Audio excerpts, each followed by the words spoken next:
welcome to CEC Gurukul lecture.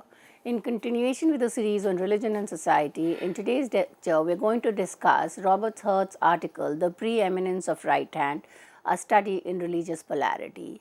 As already noted earlier, this is a prescribed reading in the syllabus on religion and society, taught to be a multidisciplinary course in the first semester. So, we will try to understand that how the biological asymmetry has been further strengthened by assigning a cultural meaning of the importance to the right side, and there is also kind of the understanding of how cultural norms, codes are religiously maintained in society. Now, Robert Hurt is influenced by Durkheim, and he uses the sacred profane dichotomy to understand the why in society the right hand has been given preeminence, and he does this dichotomy between right considered as sacred, as masculine and more strong, and the left considered as profane, feminine and weak. So, in this part of the lecture, we are going to understand the characteristics of the left and the right hand. So, Robert Hurt is providing a masterclass in historical linguistics. He argues that the way we speak isn't just a reflection of a thought, it is a graveyard of ancient fears. His observation about the instability of the world for left is particularly sharp. In linguistics, this is known as taboo deformation. When a word is associated with something terrifying or unclean, people stop saying it, replace it with euphemism, and then eventually that euphemism becomes contaminated and must be replaced again. Robert Hurt points out a fascinating pattern in Indo-European language. The right, which is the constant, the word for the rights are Latin dexter, Greek dexterous, Sanskrit dakshina, and are remarkably stable. They share a common root and haven't changed much over millennia. Because the right is good and safe, there is no reason to hide its name. On the other side, the left, which is the shape shifter, the words for left are a mess. They are constantly being replaced. In Latin, lavus and scavus were replaced by sinister. In Greek, the word for left was replaced by aristeros, meaning the better one, a clear euphemism used in flatter the evil side so it wouldn't strike you. So, if you look into this dichotomy between the right as stable or ensuring social order versus the left as cure, he kind of will look into the right side. We see the rectitude means moving in a straight line, dexterity means skill and grace, juridical norms that which is right. On the other side, if you look into the word left, which is gauche, it implies torturous, moving in an oblique or crooked way. The second word is sinister, which means malice and hidden danger. And the third is abortive, that which fails or is clumsy. So, there is a kind of a clear cut distinction between the right and the left.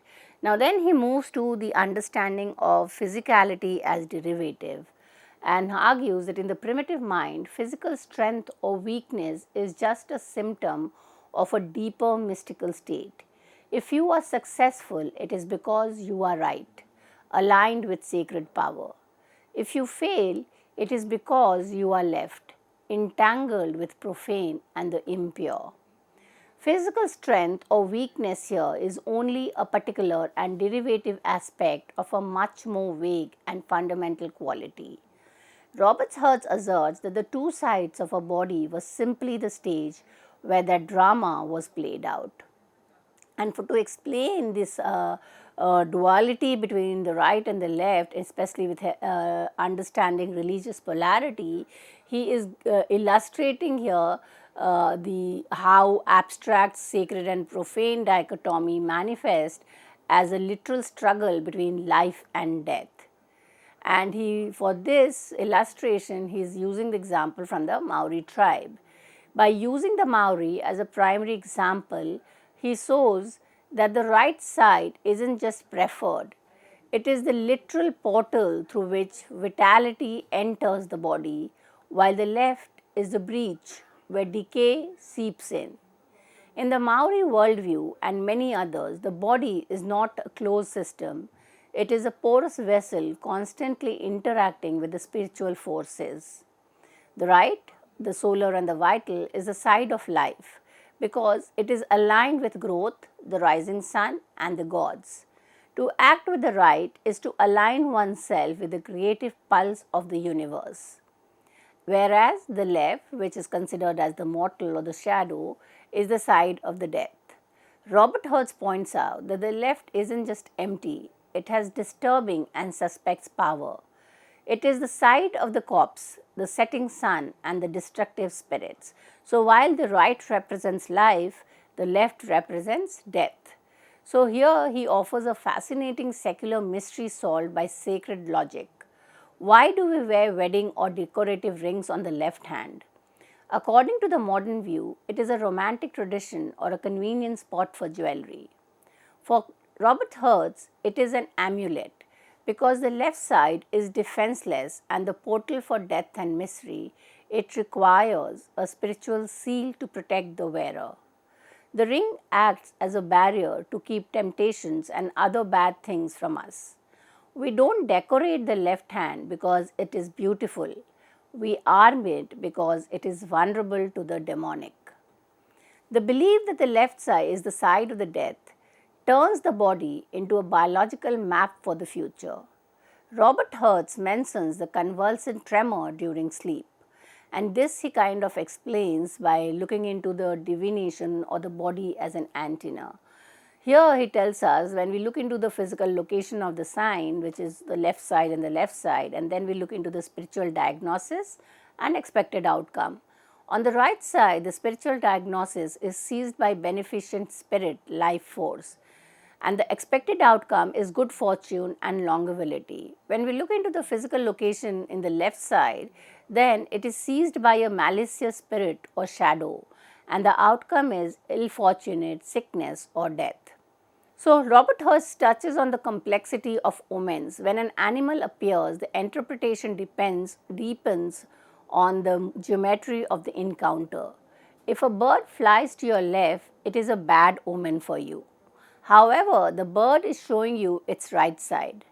Professional diviners would use this contradictory perspective to maintain their power over the common people, choosing which truth to emphasize based on the situation.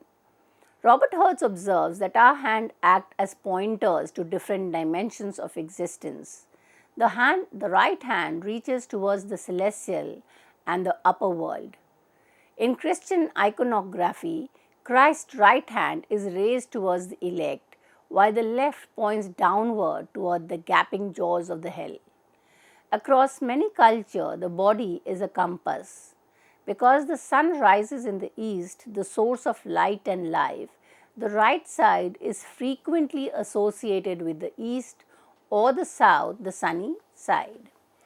So, when we look into sacred circle inside versus outside, Robert Hertz describes a powerful ritual visual. The community as a closed circle around a sacred center. This center creates a boundary between two worlds. The first is the interior world or the right. This represents order, harmony, peace, and the finite.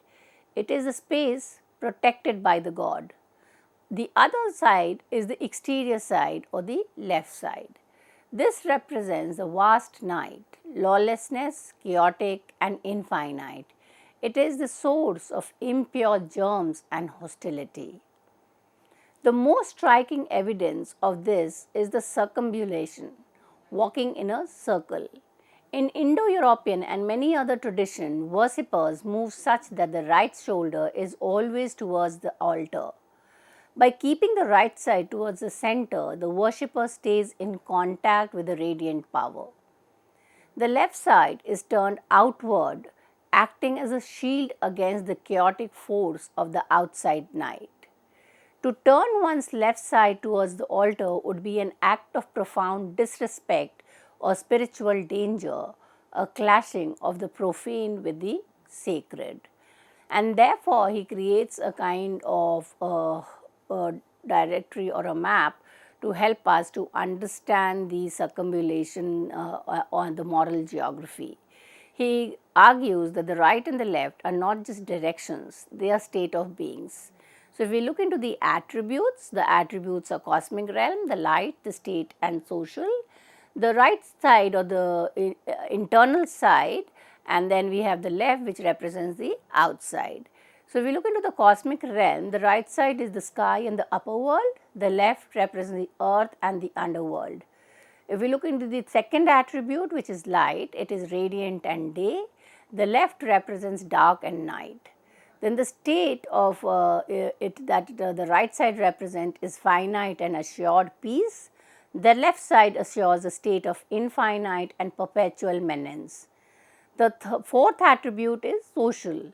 So, the right side or the internal side represents the community and the law, whereas the left side represents the void or lawlessness. So, then he moves on to try to understand the union of the two nature. He uses the Maori and the Australian Aboriginal cultures to show that human body is viewed as a composite of gendered forces. The right is the masculine, associated with man, stick in ceremonies. It is the creative, active force, the one that strikes, orders, and initiates. The left side represents the feminine and is associated with women's stick. It is the passive force, the one that receives, supports, and submits. He is actually mocking the idea that biology alone created this system. So, we are basically adding meaning to the biology. We are doing a cultural construction of the biological asymmetry, and this is kind of re-strengthening inequality of various types, whether it be gender, race, and from there it can be used in terms of the inequality of the two hands. To Robert Hertz, the slight difference in our hands was merely a convenient hook for the human mind to hang its massive complex system of dualism. By linking the left hand to the female and subordinate society justifies its neglect.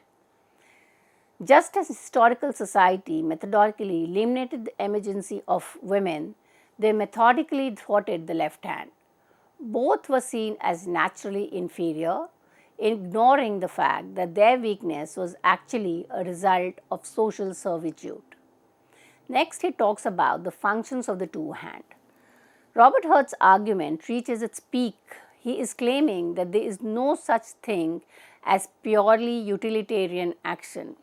Whether we are eating, fighting, or getting married, we are performing a ritual. The paralysis of the left hand is not a biological failure, but a permanent state of mystical impurity. He explains that the left hand is legally and socially sterile. It cannot create anything valid or noble because it lacks the sacred spark. So, here he talks about the morganatic marriage. He referenced marriage with the left hand. In European history, this was a union between a high ranking noble and a low ranking woman. Because the left hand was used, the children were bastards and could not inherit. Then we have the hand of perjury. To swear an oath with the left is to invite fraud. The right hand is the hand of the truth because it is aligned with the divine order. The social hierarchy of the table is another illustration where he says that even today the seat of the honor is the host's right. Robert Hertz drawing a starting parallel between a mourning person who is temporarily unclean and the left hand which is permanently unclean. The taboo of touch. In some culture, a person is mourning cannot touch food with their left hand for fear of swallowing their own death. So, here both the mourning person and the left hand are considered to be impure. So, it is forbidden from the sacred act of eating or cooking, especially for women on the lower Niger, because it touches it seen as a literal poison or sorcery. It is relegated to disguising duty, hygiene and ways to keep the right hand holy. Again, we see the influence of Emil Durkheim on his work, where in the lecture on Durkheim, we have already discussed that for Durkheim, the sacred and the profane are always opposed to each other, yet there is a tendency of profane to come close to the sacred. So, if the left is profane, the right is sacred, the two are kind of given different functions to keep the purity and impurity intact. Robert Hurst challenges the idea that industry and the art are secular. To primitive man, a weapon was not just a tool, it was a relic charged with mana, that is, spiritual power.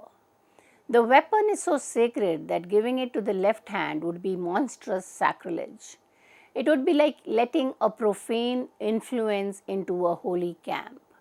Success in battle depended on the mana of the right shoulder. The left hand's role in war is purely defensive and passive. It carries the shield. It doesn't act, it submits to the enemy's blows to protect the active side. Robert Hertz makes a final biting comparison.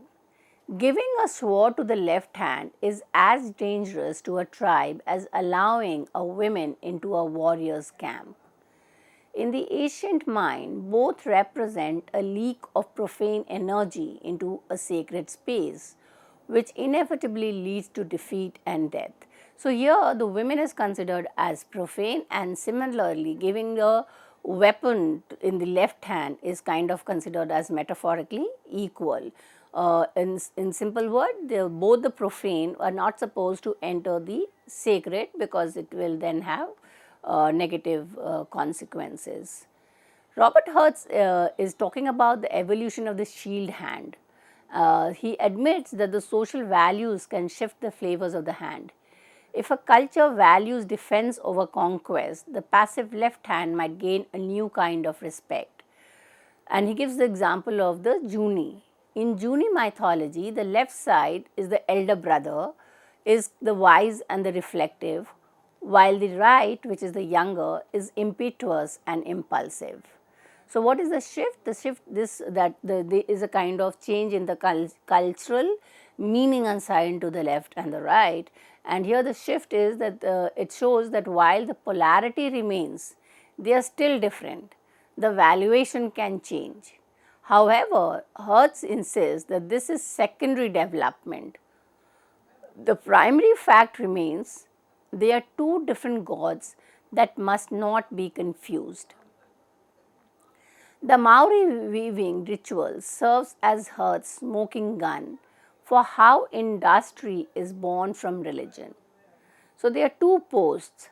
The loom isn't just wood, the right post is sacred, containing the essence of the art, and the left is profane, which is empty. Then, when we look into the sacred weaver, or in terms of understanding how weaving can be also understood as religious polarity, the apprentice literally bites the right post to observe its mana. Because the thread itself is sacred, it must be carried by the consecrated hand. The left hand is kept at a distance to prevent it from vitiating or spoiling the spiritual integrity of the work. Then he talks about the final law or the maintenance of the universe. Robert Hertz's argument is cosmic in scale. He asserts that supremacy of the right hand is security measure for existence itself. Just as we cannot allow the profane to mix with the sacred, we cannot allow the left to trespass on the right. If the left hand were allowed to be equal to the right, it would represent a leak of the profane into the sacred. In the ancient mind, this wouldn't just be clumsy, it would be end of the world. For life to prevail over death, the hand of life, the right, must remain the master. The supremacy of the right hand is at once an effect and a necessary condition of the order, which governs and maintains the universe. To Robert Hertz, the preeminence of the right hand is the first and most human institution. By choosing to favor one hand over the other, humanity performed its first act of classification. We divided our bodies so that we could divide the world into good and evil, light and dark, life and death. So, just at the right and the left dichotomy, we have others polarity. So, the first division into sacred and profane, and then the basic division of the left and the right led on to the other division like the good and the evil, light and the dark, life and death. He examines the popular theory that sun worship created right handedness. The logic goes like this: ancient people faced the east, the rising sun, to pray. This placed the north, that is cold, darkness, and sinister side, on the left. While poetic Hertz rejects this as the primary cause, he argues that the spectacle of nature only reinforces ideas that already exist in the human mind. He finally reconciles with science. He admits that there is a slight physiological advantage in the right hand, that is, the left brain dominance we discussed earlier. However, he uses a powerful metaphor to explain its role. Biology is the occasion, but sociology is the cause. So, if we were to think it like this, the human mind already has the bucket of sacred and profane ready and waiting. It just needs a reason to label one hand or the other. Because the right hand has almost insignificant biological edge, the collective consciousness hooks the sacred onto the right and the profane onto the left. Then he talks about the plasticity of the body. This Hertz's most modern sounding observation. He argues that once society chooses a hand, it uses social constraint to physically change the body. And how does they do this? This is done through training. By forcing the right hand to work and the left to remain idle, society creates the very strength and clumsiness it claims was there all along. And what is the result of this? By the time we are adult, that is, the training has been done, the difference is so vast that it looks like a law of nature, even though it was a veritable mutilation performed by culture. And therefore, if we look into the way he is kind of doing a final summary, his work remains a landmark because it proves that even our most natural movements are governed by a hidden social logic. So, initially they were all biological explanation to social order, inequality and society, and inequality was justified as natural order. But then we have these thinking and postmodern critique which started looking in through challenging the physical or the natural order and giving us the social construct or the symbolic meaning attached to biology.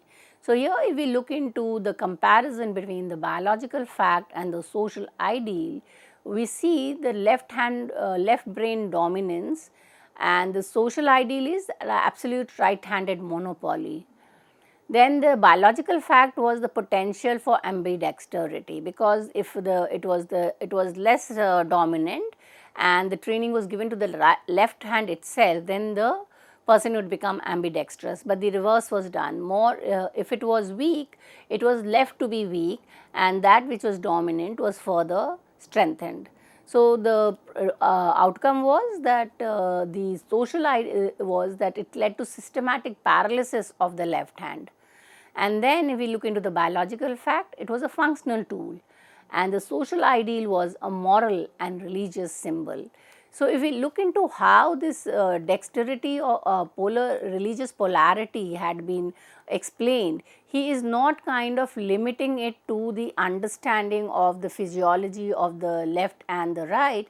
He is basically drawing a parallel to the kind of inequality that we see in the society. So, he uses this religious polarity to understand the ideal as a social order, and in this framework he kind of talks about the mutilation of the left hand is actually a ritual of containment.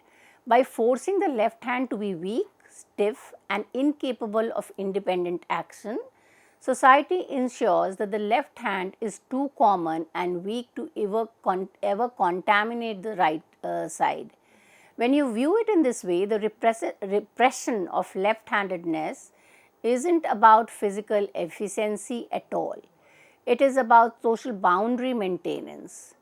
Think of it as living, breathing metaphor of how societies protect their hierarchies.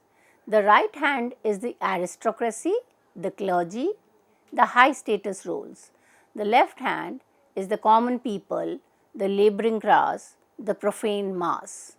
The fact that left hand is physically capable of being strong is irrelevant to the social order. The ideal requires that it remains weak because a strong, independent, and capable left hand would blur the lines between the sacred and profane, and according to this logic, that would invite catastrophe. So, the basically assigning significance and dominance to the right is basically to retain the dominance or to retain the preeminence of those that are in power, those that are powerful, so that there is no kind of change in the status quo of the powerful and those who are in.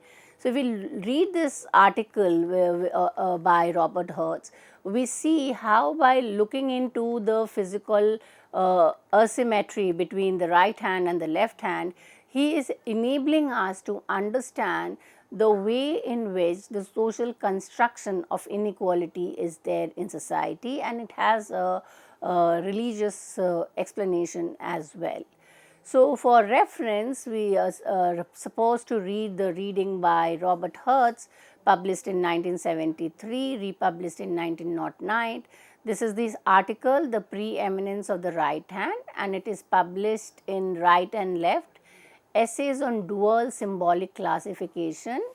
And this article is in the edited book by Rodney Needham, published by University of Chicago Press. It's very important to read the article to get a good understanding of the lecture. With this, I come to an end of this lecture. Thank you.